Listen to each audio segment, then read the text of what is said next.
Para sa isang masarap na hapunan, isang Chinese style ng tokwa at baboy ang lulutuin ko. Masarap na, affordable pa, kaya umpisahan na natin. Meron ako ditong 2 pack ng tokwa. Ayan, ipiprito natin yan maya-maya lang, pero ipapat dry ko muna yan para mabawasan yung excess water niya. Para pag pinrito natin yan, hindi siya masyadong matilamsik. So ayan, hihiwain ko lang yan ng ganitong size para mas madali natin yan maiprito maya-maya. And then ito naman ang gagamitin ko, yung pork ribs. Hihiwain ko lang din yan sa pagitan ng mga buto.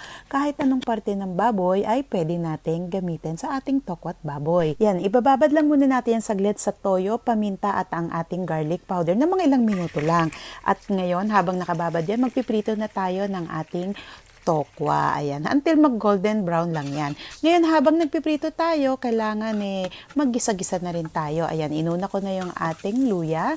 Sinunod ko na rin yung bawang at ang ating sibuyas.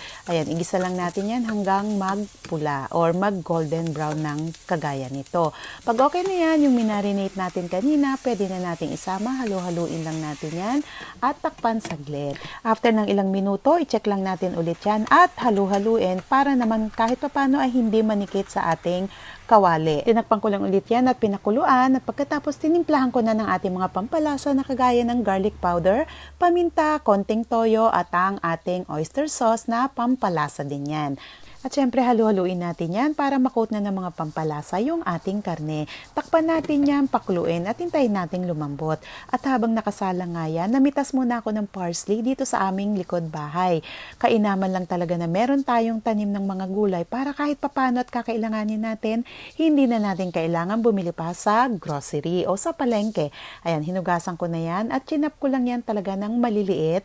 Isasama natin yan kapag malapit ng maluto yung ating tokwa at baboy. Ito talaga yung isa sa magpapakumpleto ng lasa ng Chinese style nating nilulutong tokwa at baboy. Ayan, kung kulang pa sa lambot, magdagdag lang tayo ng tubig hanggang sa lumambot na yung karning niluluto natin. Pero syempre, wag natin kalilimutang i-adjust yung timpla o lasa ng ating niluluto. At dahil luto na tong ating piniritong tokwa, hiniwa ko na lang din siya ng ganito kalalaki. Ayan, malambot na yung karni natin. Kaya inilagay ko na dito yung ating siling berde at yung mga hiniwa natin tokwa kanina. Ilagay lang natin lahat sa ibabaw yan.